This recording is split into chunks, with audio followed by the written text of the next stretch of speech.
Hello friends, मैं हूँ रचना और स्वागत करती हूँ आपका अपने चैनल गार्डनिंग विद रचना में। फ्रेंड्स, अब जब दिसंबर का महीना शुरू हो गया है और धीरे धीरे मौसम भी भीषण ठंड की तरफ बढ़ रहा है, तो ऐसे में आपको अपने गुड़हल के पौधे की देखभाल भी थोड़ी सी बढ़ानी होगी। साथ ही एक बूस्टर खाद देनी होगी जो कि आपके गुड़हल के पौधे को आने वाली ठंडक के लिए तैयार करेगी। अक्सर इस समय में पत्तियां पीली होकर गिरने लगती हैं, कलियां बनना बिल्कुल बंद हो जाता है, कलियां पीली होकर गिर जाती हैं या फिर अगर एक आध फूल बन भी जाते हैं तो उनका शेप और साइज़ अच्छा नहीं आता है। तो आज के वीडियो में आपसे शेयर करूंगी कि आपको अपने पौधे की देखभाल अभी कैसे करनी है, कौन कौन सी छोटी छोटी सी पर बहुत ज़रूरी बातों का ध्यान रखना है और एक बूस्टर खाद के बारे में भी बताऊंगी जिसको अगर आप लगातार अपने गुड़हल के पौधों में देते रहेंगे तो निश्चित है कि आपके पौधों की में आने वाली सभी टाइप की समस्याएं इस बूस्टर खाद से ख़त्म हो जाएंगी और आपका पौधा पूरी सर्दियां जमकर फ्लावरिंग भी करता रहेगा। तो पहला और सबसे इम्पॉर्टेंट पॉइंट जिसका आपको ध्यान रखना है वो है आपके पौधे की लोकेशन के बारे में। देखिए फ्रेंड्स, गुड़हल का पौधा एक धूप वाला पौधा है। उसे अच्छी फ्लावरिंग के लिए अच्छी धूप की बहुत ज़्यादा ज़रूरत होती है। आप अपने पौधों को हमेशा ही डायरेक्ट सनलाइट में रखिए। ये मान लीजिए कि जितनी ज़्यादा मात्रा में धूप आपके पौधे को मिलेगी उतना ज़्यादा आपका पौधा कलियां बनाएगा और फिर ज़बरदस्त फ्लावरिंग भी करेगा। पर अगर आपने इस बात पर ध्यान नहीं दिया और छांव वाली जगहों पर ही आप अपने पौधों को रखते हैं तो पौधों में फ्लावरिंग तो बंद हो ही जाएगी, पर साथ ही साथ कई सारी समस्याएं भी पौधों में आना शुरू हो जाती हैं। पौधों में कीड़े और मकोड़े और फंगस तो लग ही जाते हैं। ये और साथ में ये जितनी भी समस्याओं के बारे में हमने स्टार्टिंग में अपने वीडियो में बात की थी, वो सारी समस्याएं भी पौधों में धूप ना पड़ने की वजह से ही आती हैं। तो इसलिए बहुत ज़रूरी है कि आप अपने पौधों की प्लेसमेंट का, उनकी लोकेशन का ध्यान रखें। पूरे दिन की धूप जहाँ पर मिले, डायरेक्ट धूप जहाँ पर मिले, ऐसी जगह पर ही अपने पौधों को शिफ्ट करिए। अब दूसरा पॉइंट है पानी के बारे में। गुड़हल का पौधा बहुत ही लिमिटेड पानी मांगता है। पौधे में ज़्यादा पानी या फिर कम पानी, दोनों ही केसेस में सीधा असर फ्लावरिंग के ऊपर देखने को मिलता है। पत्तियों का पीला होकर झड़ जाना, कलियां बनना बिल्कुल बंद हो जाना, अगर एक आध कलियां बन भी जाएं तो वो भी पीली होकर गिर जाना या फिर फूलों का साइज़ बहुत ही छोटा आना, ये सारी समस्याएं मिट्टी में पानी का संतुलन बिगड़ने की वजह से ही आती हैं फ्रेंड्स। तो आपको ध्यान देना है और मिट्टी में हल्का मॉइस्चर हमेशा मेंटेन करके रखना है। मिट्टी ना ही सौगी रखनी है और ना ही वो ड्राई होनी चाहिए। आप रोज़ ही अपने पौधों की मिट्टी में पानी नहीं दीजिए। पहले आप मिट्टी को चेक करिए, जब आपको ऊपर की लेयर सूखी हुई दिखाई दे तभी पानी दीजिए। तो चलिए अब बात करते हैं उस स्पेशल खाद के बारे में जो कि हमें अपने गुड़हल के पौधों में देनी है। ये स्पेशल खाद किन किन चीज़ों से बनाएंगे और उनका पौधों के ऊपर क्या फ़ायदा होता है, ये सब कुछ आज डिटेल में आपके साथ आगे शेयर करूँगी। देखिए फ्रेंड्स, गुड़हल एक हेवी फीडिंग प्लांट है, तो हमको समय समय पर अपने पौधों को लगातार वो सारे पोषक तत्व देते रहने होंगे जिसे उसको ज़रूरत होती है, ज़्यादा से ज़्यादा फूल और कलियां बनाने के लिए और अपनी ग्रोथ को बढ़ाने के लिए। तो इसके लिए आज हम एक कंप्लीट फूड तैयार करेंगे और अभी से ही अपने सभी पौधों को देना शुरू कर देंगे।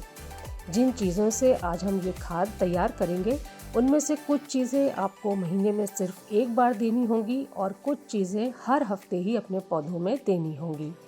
तो ये खाद बनाने के लिए हमने कौन कौन सी चीज़ें लेनी है, आइए इस बारे में बात करते हैं। तो यहाँ पर जो सबसे पहली चीज़ हम ले रहे हैं वो है पुरानी गोबर की खाद।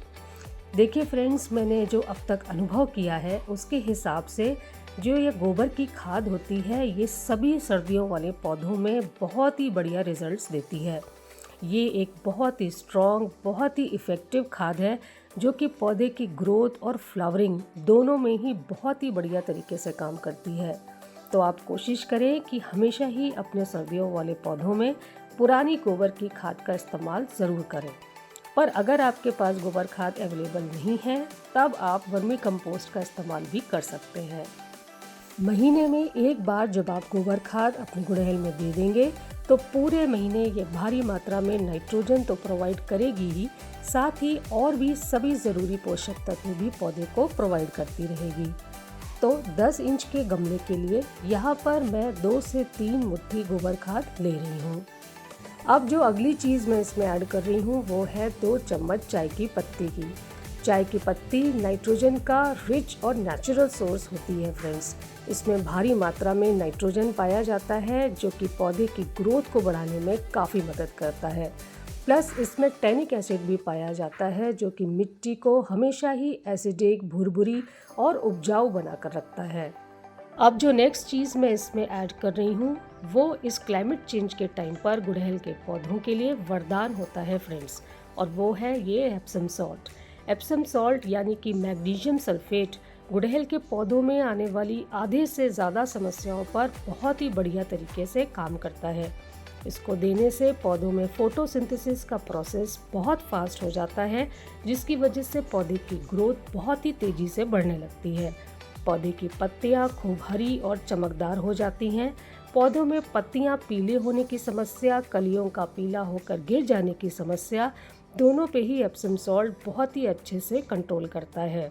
फूलों के साइज़ को बड़ा करने में और फूलों के कलर को ब्राइट करने में भी इसका बहुत इम्पोर्टेंट रोल होता है। और अब लास्ट में अपने पौधों में फूलों और कलियों की संख्या को तेज़ी से बढ़ाने के लिए हम ऐड करेंगे पोटेशियम रिच खाद। पोटेशियम इस समय पर अपने पौधों को देना बहुत ज़रूरी है फ्रेंड्स, क्योंकि पोटेशियम ही अकेली ऐसी खाद है जो कि पौधे में ज़्यादा से ज़्यादा फूल और कलियां बनाने का काम करता है। तो पोटेशियम अपने पौधों में देने के लिए हम यहाँ पर ऐड कर रहे हैं आलू के छिलके का पाउडर। फ्रेंड्स, ये पाउडर आलू के छिलकों को सुखाकर मैंने घर पर ही पीस कर रेडी किया है। आप भी चाहें तो ऐसे रेडी करके रख सकते हैं। यहाँ पर मैं 3 से 4 चम्मच ऐड कर रही हूँ। आलू के छिलके पोटेशियम का रिच और नेचुरल सोर्स होते हैं, जिसको देने से पौधे में फूलों और कलियों की संख्या ज़बरदस्त स्पीड से बढ़ने लगती है। आपका पौधा हर एक ब्रांच पर कई सारी कलियां बनाना शुरू कर देगा। अगर आप चाहें तो इसकी जगह प्याज के छिलके या फिर केले के छिलके का पाउडर भी इस्तेमाल कर सकते हैं। आपको इस बात का ध्यान रखना है कि पोटेशियम रिच खाद आपके गुड़हल के पौधों को किसी न किसी फॉर्म में हमेशा मिलती रहे। जब भी आप हफ्ता 10 दिन 15 दिन में कोई भी खाद अपने पौधों में देते हैं तो साथ में आपको ऐसी खाद कोई ना कोई ज़रूर देनी है जिसमें कि पोटेशियम की अच्छी मात्रा हो। बस अब इन सारी चीज़ों को हम मिला लेंगे और ये एक पौधे का कंप्लीट फूड तैयार हो गया है फ्रेंड्स। अब ये अपने पौधों में देने के लिए सिंपली मिट्टी की थोड़ी थोड़ी सी गुड़ाई कर लीजिए और ये खाद मिट्टी में चारों तरफ डालकर मिट्टी के साथ उसे अच्छे से मिक्स कर लीजिए। देखिए, जैसे मैंने भी ये खाद चारों तरफ मिट्टी में डाल दी है और अब मैं मिट्टी के साथ इस खाद को अच्छे से मिक्स कर दे रही हूँ। इसके बाद मिट्टी में पानी दे दीजिए और अपने पौधे को धूप में रख दीजिए। और नेक्स्ट आप ध्यान रखिएगा फ्रेंड्स कि पानी आपको अपनी मिट्टी में तभी देना है जब आपको ऊपर की लेयर सूखी हुई दिखाई दे। तो आज की वीडियो में जो मैंने आपको गुड़हल के पौधों के लिए एक स्पेशल खाद बताई है, एक कंप्लीट फूड बताया है और कुछ छोटी छोटी सी बातें बताई हैं। अगर आपको ये सब पसंद आया तो काइंडली मुझे लाइक करें और अगर आप मेरे इस चैनल पर नए हैं तो काइंडली मुझे सब्सक्राइब करें। Okay friends, thank you.